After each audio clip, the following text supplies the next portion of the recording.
Hi friends, இன்றைக்கி நான் மத்தியானம் என்னெல்லாம் வேலை செஞ்சேன்னு வாங்க பார்க்கலாம். காலையில் போய் போட்டு பூ பிடுங்கலான்னு சொல்லி போட்டு இங்கே ஒரு காட்டுக்கு போய் பூவெல்லாம் பிடிக்கிட்டு வந்தாச்சு. அதுக்கப்புறம் மத்தியானத்தில் வந்து சாப்பாடு வைக்கலாம்னு சொல்லி போட்டு அரிசி ஊற வச்சுருக்கிறேன். நான் இன்றைக்கி வந்து தக்காளி சாப்பாடும் கோவக்காய் பொரியலும் தயிர் பச்சடியும் தான் செஞ்சுருக்கிறேன். வாங்க எப்படி செய்யலாம் இந்த வீடியோ மூலம் பார்க்கலாம். ஃபஸ்ட்டு வெங்காயம் அறுத்துக்கலாம், பெரிய வெங்காயம். இப்போ தட்டில் அறுத்துட்டு இருக்கிறேன் வெங்காயம். அதுக்கப்புறம் தக்காளி எடுத்துகிட்டு அதையும் அறுத்து வச்சுக்கலாம். இப்போ கொத்தமல்லி புதினாவும் அறுத்து வச்சுக்கலாம்.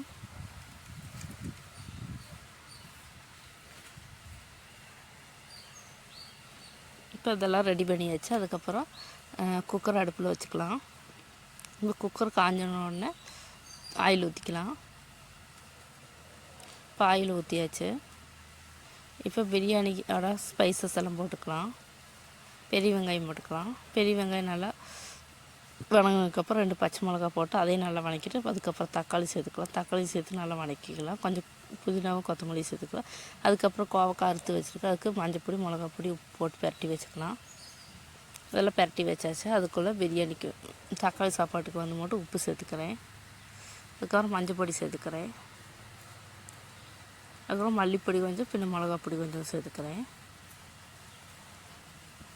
இப்போ நம்ம ஊற வச்ச அரிசியும் அது கூட தண்ணியும் சேர்த்து உப்பெல்லாம் சரியாக இருக்குதுங்க பார்த்து போட்டு குக்கர் மூடி வச்சு வேக வச்சுக்கலாம். இன்னைக்கு 3 விசில் விட்டுக்கிறேன். இப்போ விசில் வரக்குள்ள நம்ம கோவக்காய் வந்து வறுத்து எடுத்துடலாம். இப்போ நான் வந்துட்டு சீனா சட்டி அடுப்பில் வச்சு போட்டு இப்போ எண்ணெய் ஊற்றியும் போட்டு கோவக்காய் போட்டேன்.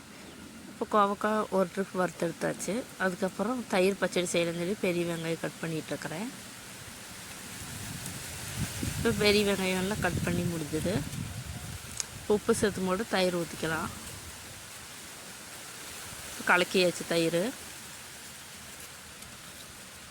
இப்போ மீதி இருக்கிற கோவக்காயும் வறுத்து எடுத்துக்கலாம்.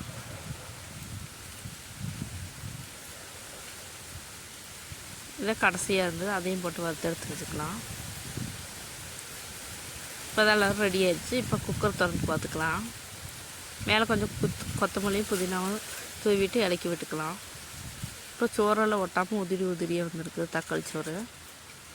இப்போ தக்காளி சோறும் அதுக்கப்புறம் கோவக்காய் பொரியல் தயிர் பச்சடி வச்சு மத்தியானம் லஞ்சு முடிச்சாச்சு. இந்த வீடியோ பிடிச்சா லைக் பண்ணுங்கள், ஷேர் பண்ணுங்கள், சப்ஸ்கிரைப் பண்ணுங்கள்.